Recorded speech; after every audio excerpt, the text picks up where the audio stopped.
This video serves partially as a reply to Sargon of Akkad's video, The False Narrative of the Working Poor, and also to a lesser extent, the video from which it sprang, What the Conservative Party Did Next. However, I also have some other related topics to throw in as well. I do recommend you go back and watch those videos if you haven't already, because they're quite good. But for those of you who don't know, in The False Narrative of the Working Poor, Sargon outlines exactly how much somebody would make in the UK with a minimum wage paying job, working 40 hours a week, and then subtracts various expenses from that sum in order to discover the total amount one would have left over, in order to dispute the idea that the working poor are just lazy bums taking benefits. Now, I don't have any concrete numbers like Sargon did, but let me tell you about my status as one of Canada's working poor. I understand that this example is going to be quite subjective, but I still think there's some truth to it. At the very least, it's realistic and possible to live this way, considering that I'm actually doing it. I live in a decent-sized urban centre in Canada. Not one of the big three of Vancouver, Montreal, or the GTA, where upper-class hipsters have gentrified large portions of the city, driving up prices massively, similar to America's own trust fund baby centers of Southern California and the Northwest Corridor. But the city in which I live is still a medium-sized city. It's still considered a regional center for industry, culture, education, and healthcare.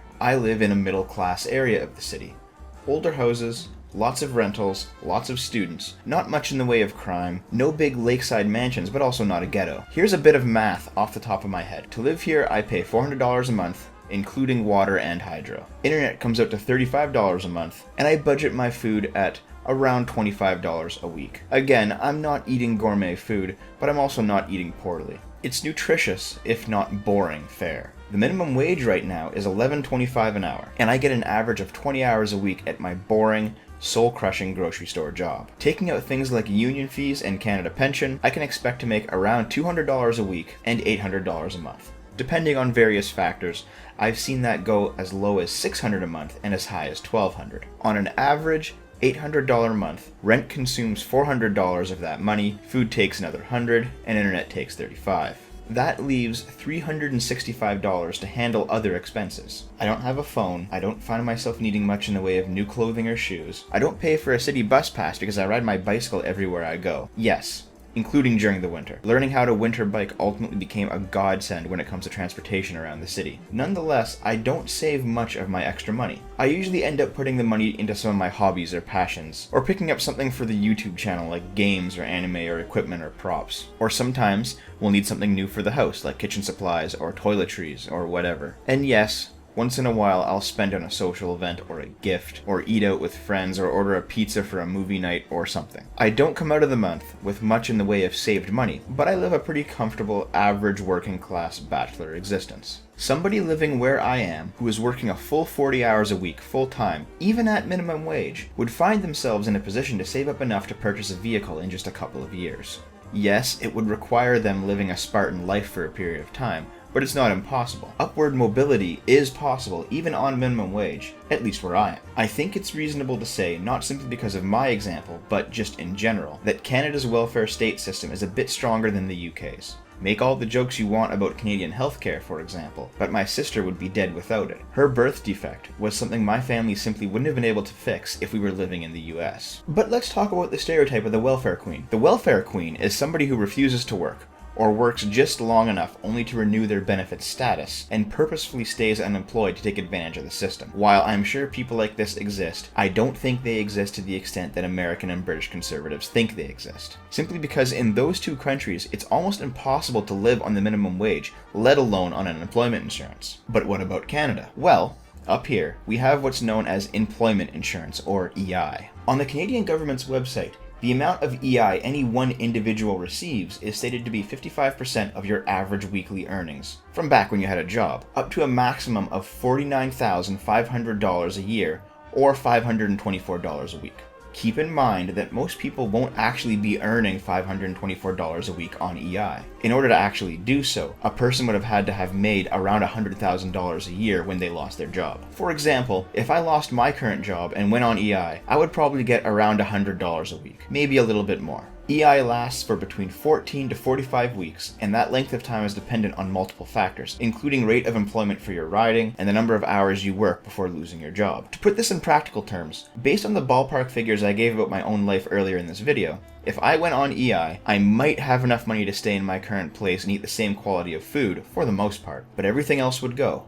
The social stuff, the frivolous purchases, the birthday or Christmas contributions, and so on. I would have the same basic quality of life, but I would lose virtually every single trimming, and even then it's really a 50-50 split on whether or not I'd be able to make ends meet at the end of the month. However, if I lived in the absolute cheapest, scummiest location in the city, and ate the cheapest, most unhealthy food imaginable, I'd have to tighten my belt a bit, but I'd be more or less fine. So, it may be slightly more feasible for people to exploit the system here in Canada, but that comes with the trade-off of having a stronger system all around. In regards to any given nation's social safety net, there seems to be a loose correlation between the strength of the system and the amount the system is exploited by the population. If you cannot live on the minimum wage in a given nation, you're certainly not going to be able to live on the vastly inferior sum that is unemployment benefits. Meanwhile, in a nation with a very strong safety net, you're also going to see a number of other benefits with it. A higher minimum wage, a greater ability for a worker to re-enter the workforce after sickness, injury, or a spell of unemployment, and yes, more exploitation of the system. The judgment must be made. Is it preferable to have a stronger system where people who need help get it, but exploitation is more common, or a weaker system where deserving people get less help, but exploitation is less common? In order to answer that, we need to recognize that while humans use money as their primary currencies, society, in fact, does not. The best way to explain this phenomenon is to reveal myself as the true video game nerd that I am, and talk about the Civilization series for a second.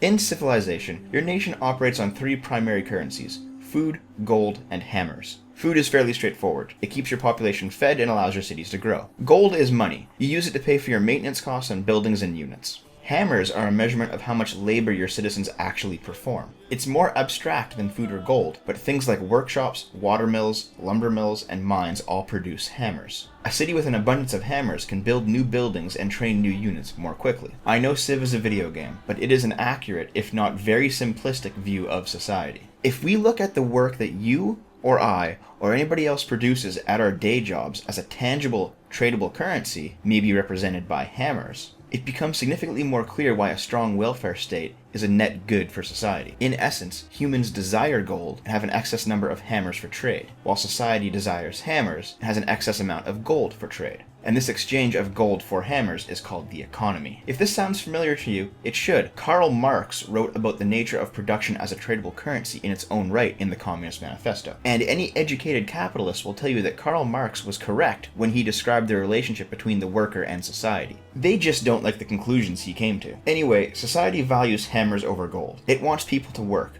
to produce goods and services, and it is willing to trade money to incentivize people to do so. Therefore, when a person is unable to work, it's in society's best interest to try and get that person back to work as quickly as possible. It's not just a moral imperative to ensure that people don't simply die when they hit a rut of bad luck, but also the production that a worker provides society with very quickly pays for the money society gives to a worker through the social safety net when a worker finds themselves unable to work. Another good way to look at the issue is through the eyes of an investor. Society can invest, say, $10,000 into a worker and get another 20 years of production from them. Or society can save $10,000 and lose 20 years of production. The big criticism towards a society that functions in this way is that there's always going to be people who try and find ways to exploit the system, to do as little work as possible in order to qualify for the next round of benefits, or where possible, simply not work at all. And even though the math shows that this is almost impossible to achieve, let's take the criticism at face value and assume that welfare queens are in fact a sizable problem. In the investor example, society invested $10,000 to help a worker when that worker couldn't find a job, and got 20 years of production in return when that worker finally did find a job. What if it takes 3 rounds of investment from society in order to get a worker back to work, instead of just 1?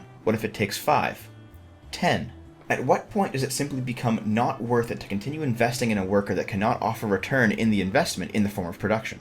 I don't know. A moralist would say that we should never reach that point, that our society is prosperous enough that we should be able to indefinitely support a citizen that can't find work for their entire lives. But if you ever wanted to open the door wide to potential abuse of the system, that seems like the way to do it. At the same time, there is likely a turning point where the cost of investing in a worker that cannot find work becomes too high, where you pay so much to get them back on their feet that the amount of production they provide will never make up for the money spent. I don't know where that turning point is, but what do we do with citizens that cross that point? Do we simply cut them free and let them die? That doesn't seem like an acceptable solution either. either. I don't even know if it's a feasible solution, because it's very hard to predict whether or not a worker is going to begin producing again before we make the investment into them. There are some people who believe that cutting benefits to the working class is a good way to responsibly save taxpayer money, and it might put a small dent in the nation's debt in the short term, but the long-term impact will be the nation chopping itself off at the knees. If a society that relies on production from its citizens would rather hold on to money instead of trade it, it will end up gutting its own workforce in exchange for some tiny amount of financial savings.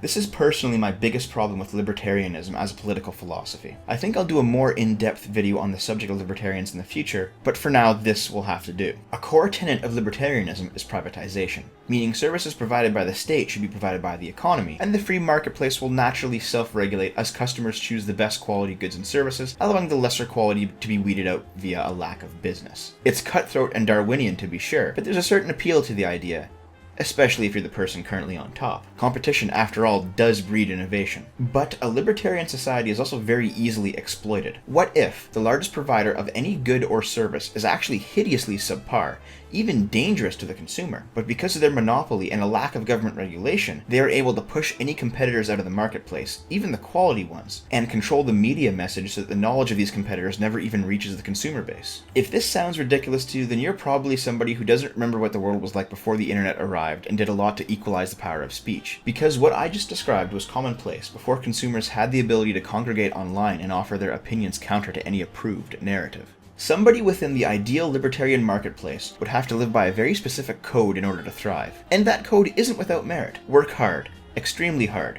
Harder than the other guy. Because if you don't secure your cut of the pie, they're going to take it from you. Competition above all else, and to the victor go the spoils. I say this with no exaggeration or sarcasm. That value system is a good way to order your life on a personal level. You can never have too much work ethic, and it's always good to push yourself beyond comfortable plateaus and into new areas of self-improvement. And that applies to your job, your health, your relationships, your goals and dreams, your schooling, whatever. Tenacity is a quality that can overcome almost any other obstacle. However, as a philosophy for running an entire society, pure libertarianism seems to be self-destructive. You can't run a nation solely on the principle of may the best man win without laying a lot of dead bodies down as the foundation. When everyone fends for themselves, that means public schooling is gone, public healthcare is gone, police and fire services are gone, unemployment insurance is gone. There's a lot of libertarians who consider that to be a straw man, but I don't think it is. If the rich pay for their kids to go to school, or the hospital, and the poor cannot pay, that leads to a strictly defined class system, multi-generational poverty, and an unending nightmare for most of the human population. And I think this speaks to a much larger point, that effective personal solutions are not always going to translate to being effective social solutions. Personal libertarianism can be admirable as a framework through which you order your life. You value hard work, you understand the nature of competition, and you never ever give up because what you want is more important than the obstacles you face. You temper yourself through hardship. But this philosophy applied society-wide leads to widespread death and a return to the Dark Ages. There are other examples of personal solutions not working as social solutions, some of which I intend to make future videos on. Safe spaces, as defined by social justice, fall into this category. Another, simpler example of this rule of thumb is diet. Those of you who have watched the other videos on this channel know that I'm a fatty. I'm currently on a ketosis diet where you eat little to no carbs. That means cutting out corn, bread, pasta, potatoes, and rice. It's a very effective personal solution. However, I wouldn't advocate this as a universal solution. Rice, wheat,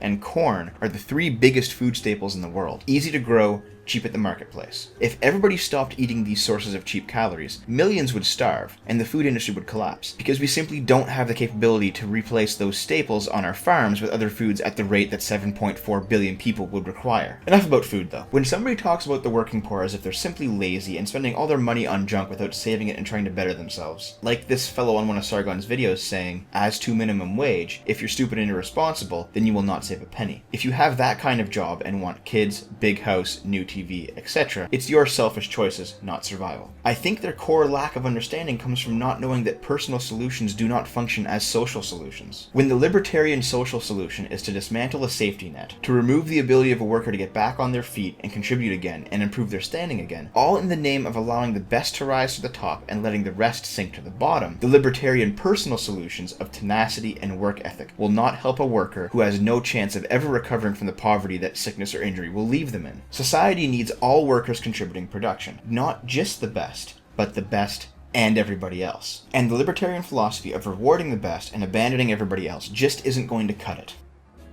Hey guys, I hope you enjoyed the first SF Opinions. I would like to do more of these in the future, and I do have some topic ideas. So if you guys think this is a series worth continuing, please let me know in the comments. And if there's something you'd like me to chat about for a while, let me know about that too. I'd like to try to do one of these twice a week, but it really just depends on how much interest there is. The next one I put out is either going to be on the nature of pedophilia in the light of Sarah Butts, or alternatively, the state of World of Warcraft as we go into the next expansion. I hope you enjoyed this sort of thing though, and make sure to come back and check it out.